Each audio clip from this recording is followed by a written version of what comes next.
नमस्कार, जेके मीडिया देख रहे हैं आप। इस समय हम डोडा जिले के भलारा इलाके में आए हुए हैं। जंगल से टिम्बर का ढुलान किस प्रकार से किया जाता है आप देख लीजिएगा। आज भी यहाँ पर लोग लगे हुए हैं। काफी दूर दूर से लोग यहाँ पर जो काम करने के लिए आते हैं। जो सूखे पेड़ हों या टूटे पेड़ हों, फार्मेट जो मार्क करता है उसके बाद कंपनी को ये ठेका दिया जाता है और फिर इसके ऊपर जो काम स्टार्ट हो जाता है। पहले ये लकड़ी जंगल से रोड तक पहुँचाई जाएगी। हालांकि इससे पहले पानी के जरिए लकड़ी को पहुँचाया जाता था। सर्दियों के मौसम में ये काम स्टार्ट किया जाता था, लेकिन मैं आपको बताऊं तो रोडें हर इलाके में पहुंच चुकी हैं, तो इसलिए काम भी काफ़ी ज़्यादा आसान हो चुका है। हालांकि लोगों के लिए इस इलाके में काफ़ी ज़्यादा रोजगार इस समय हो चुका है, क्योंकि लोग काफ़ी दूर दूर काम करने के लिए जाते थे। यानी ये जो स्लीपर्स आपको दिख रहे होंगे, ये टिम्बर आपको दिख रही होगी, यही काम करने के लिए लोग जो हिमाचल चले जाते थे या डुड्डू बसंतगढ़ चले जाते थे। लेकिन ये रोजगार जो कहीं ना कहीं लोगों के लिए इस इलाके में है। पहले इसको जो ढुलान जंगल से किया जाएगा, उसके बाद रोड तक इस लकड़ी को पहुंचाकर फिर जो गाड़ियों के जरिए मार्केट तक पहुंचाया जाएगा। तो चलिए कुछ और लोगों से भी हम बात करेंगे कि क्या उनका कहना है, किस प्रकार से उनका रोजगार आज के टाइम में इस इलाके में चला हुआ है। नमस्कार, सबसे पहले मैं पिंटू कुमार पनेजा चराला से। तो ये जो स्लीपर देख रहे हैं हम, तो ये जो हर साल जंगलों में बारिश होती है, बर्फबारी होती है, उनसे पेड़ कुछ गिरते हैं, सूखते हैं और आग लगती है जंगल में, उससे भी थोड़े सूख जाते हैं पेड़। जो उस वजह से ये एसएफसी वाले एक अपना प्रपोजल बनाते हैं, वो आगे भेजते हैं, फिर इसका ठेका हो जाता है और उधर से कंपनी वाले आकर इसको ये पत्थरों की शेप में लेते हैं, जहाँ पहाड़ों से आता है ये नाले तक। आज तो इधर रोड पहुंची है, घर घर समझो, पूरे गांव इलाके। नहीं तो पहले ये पेथरू बनाकर पनेजा ये नीचे चराला जो मेन नाला है, इसमें ले जाते थे। उधर से फिर नाले में पानी में ले जाते थे, उसको हम अपने भाषा में महान बोलते थे, महान। तो फिर ये कराड़ा के लिए जाता था। कराड़े से ट्रकों में जाकर एसएफसी वाले साथ में होते हैं, कितना माल पहुंचा वो नोट करते रहते हैं। कराड़ा में कितना पहुंचा, ऊपर से कितना आया और मंडी में कितना पहुंचा। तो इस तरीके से ये मंडी में पहुंच जाता है सर।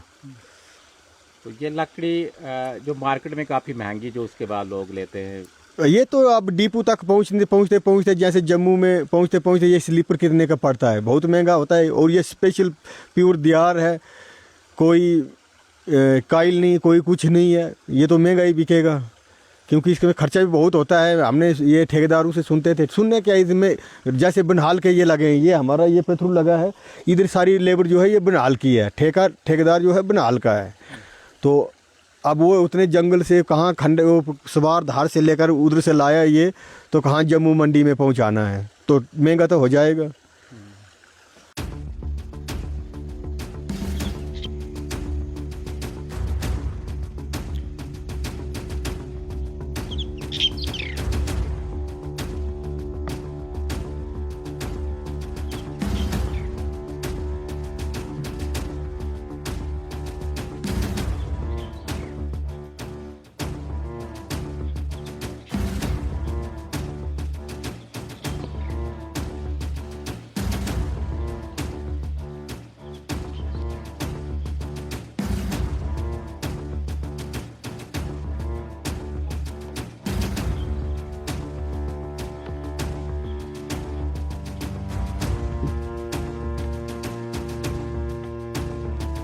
तो सुना आपने, लोगों से भी हमने बात की कि किस प्रकार से इस लकड़ी को मंडी तक पहुंचाया जाता है। पहले इसका जो एस्टिमेट बनाया जाता है, एसएफसी डिपार्टमेंट जो इसका एस्टिमेट बनाकर कंपनी इसका ठेका लेती है। मैंने आपको पहले भी कहा था कि किस तरह से जो इसका पूरा प्रोसेस रहता है। जो लकड़ी जंगल के अंदर सूखी हुई है या जो पेड़ गिरे हुए हैं, उनका जो एस्टिमेट बनाया जाता है, यानी उनको जो मार्क किया जाता है, उसके बाद कंपनी फिर यहाँ पर जो काम स्टार्ट करती है, इसका जो ढुलान किया जा रहा है, उसके बाद ट्रांसपोर्टेशन के जरिए यानी गाड़ियों के जरिए ये लकड़ी जो मंडी तक पहुंचाई जाएगी और उसके बाद फिर लोग इस लकड़ी को खरीदते हैं। तो ये हम आपको जानकारी दे रहे हैं कि आज के टाइम में भी लोग जो किस तरह से इस पर काम करते हैं। हम पहले देखते थे, कुछ समय पहले पानी के जरिए भी इसका काम किया जाता था, यानी उस समय रोडें नहीं हुआ करती थी और लोग जो काम में लग जाते थे। पहले इसको जो जंगल के रास्ते से लकड़ी लकड़ी को लाना पड़ता था। उसके बाद कहीं नदी नाला कोई है,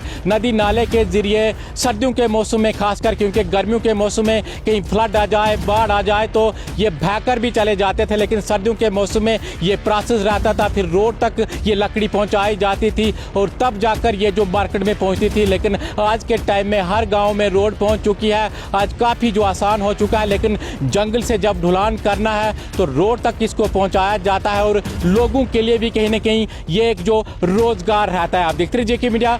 धन्यवाद।